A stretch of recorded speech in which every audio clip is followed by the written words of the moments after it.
Welcome to Movie Lovers Club. In the beginning we see, after years of service in the US military, Henry, our protagonist of the movie, is back in Hong Kong. He returns to his old school in an effort to begin his teaching career. The principal admits that he lacks teaching expertise. However, he is hired after being presented with a letter of recommendation from a higher official. The principal tells Henry that the class he would be teaching is the worst in all of their schools before he departs. Henry arrives at his class on the morning of his first day of school to find it in total disorder. Many of the kids are using a portable burner to prepare ramen while others are dozing off, singing, or playing video games. They keep doing what they are doing even after the teacher enters the room. They pretend not to hear Henry as he tries to get their attention.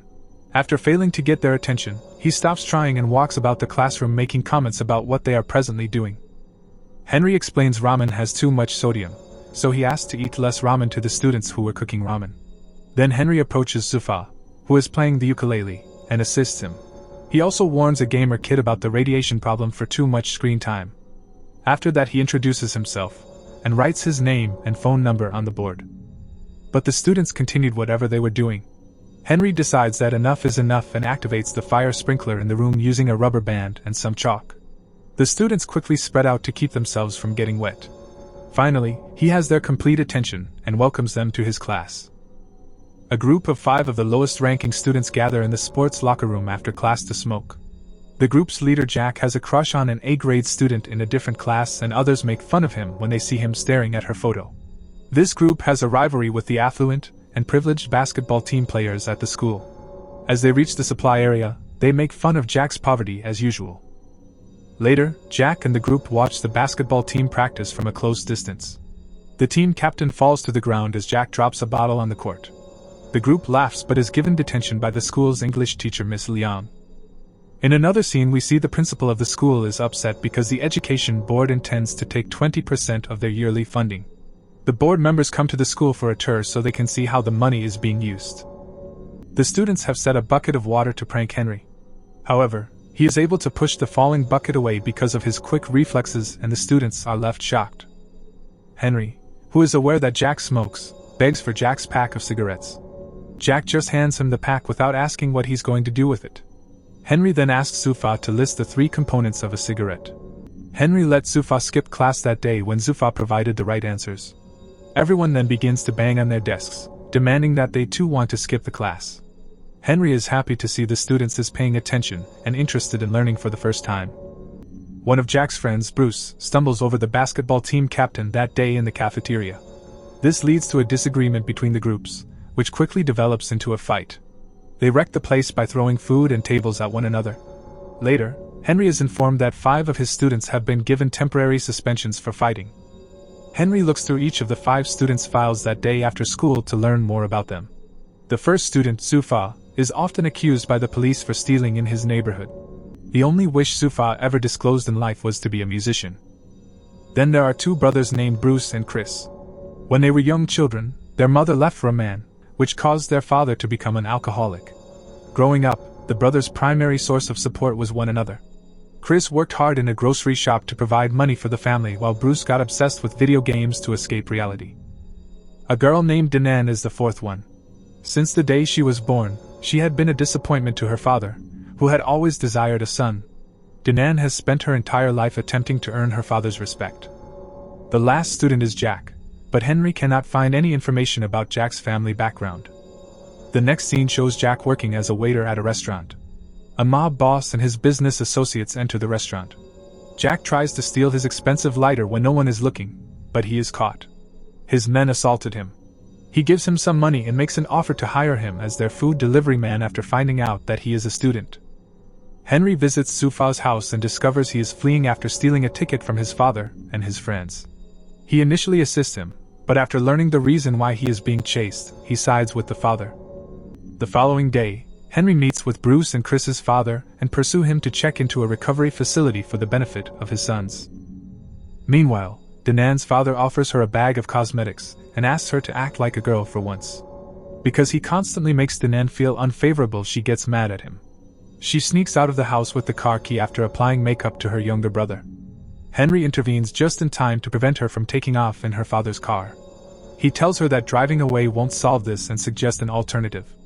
They then proceed to a go-kart racetrack where her father is also invited, and Henry forces them to compete. Dinan manages to survive when her cart is hit by a vehicle. Her father, who is unaware of this, sobs in sorrow over his daughter's passing. After realizing that he does actually love her, Dinan gives him a hug. The following day at school, Bruce and Chris are sent with a group of students to a rehab facility to speak with an alcoholic in recovery. They are surprised to see that their father is the subject of the interview. The students inquire as to how he got into drinking. The man responds that even though he cherished his marriage, his wife abandoned him when he needed her the most. As a result, he began to drink and lost sight of his 2 children. The father apologizes to Bruce and Chris without revealing that they are his sons. The brothers are left in tears. Jack has started working for the mob boss. He makes Jack a generous offer to drug a fighter's drinks during the upcoming match. Jack is compelled to accept the offer despite his resistance. On the day of the fight, Jack attempts to drug the fighter's drink but gets caught in the act. He gets beaten up and put in a locker. Henry shows up a while later and asks the fighters if they have seen his student. The men ask Henry to go back home, but Jack yells for assistance from the locker. When Henry realizes Jack is being imprisoned, he attacks them and easily defeats them. It becomes a little more dramatic when the boxers step in, but Henry skillfully avoids their blows. By the time it is through, he has eliminated their best fighter. In the next scene, they are in the hospital where Henry is receiving treatment for his injuries. Henry becomes well known as the man who beat up a professional fighter to save his student after the news is broadcast on television. He becomes more well-liked and respected by the students. From that day, the students paid attention when Henry teaches in class and put a lot of effort into studying for the coming college entrance exam. Everyone is doing well, with the exception of Bruce. Henry finds out that Bruce started using drugs while Chris started playing video games to escape his family's issue. Bruce performs horribly on the practice admission exam due to his lack of concentration. Henry tries to assist him, but as time passes, his depression worsens. Bruce jumps from home's balcony. He enters a coma after being taken to the hospital. The news is misrepresented by the media, who attribute Bruce's actions on Henry and the school. Henry is questioned by the school board representatives, who ultimately decide to withdraw his teaching credential. Students pursue him as he leaves the building after packing up, pleading with him to stay.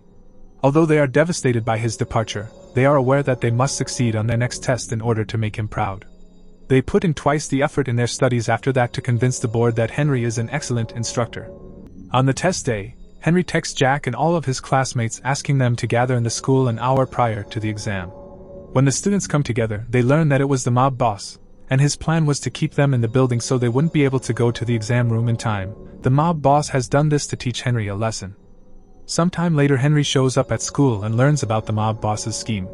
In order to prevent them from hurting the kids, he battles everyone while releasing the students. While Henry battles the mob boss, the students make their way to the exam room quickly. Turns out the mob boss knew Henry from school, and Henry was the reason for breaking his arm in childhood. He loved playing piano from his early age. He hasn't touched a piano since the incident and accuses Henry of shattering his dream. He attacks Henry again despite Henry's attempts to talk with him. They fight for control of a knife, and when Henry finally receives a chance to kill him, he chooses not to. He apologizes for what he did when he was younger and leave. A few weeks passes, and the students all pass with excellent scores. The mob boss picks up the piano once more. Bruce recovers swiftly and commits to taking the admission exam the following year. The board agrees to award them a 20% bonus fund because their students performed exceptionally well on the admission exam, which makes the principal happier. At the end of the movie, we see Henry goes back to the classroom and does the fire sprinkler trick on a new group of students. Thanks for watching. Please subscribe and share your thoughts in the comment section.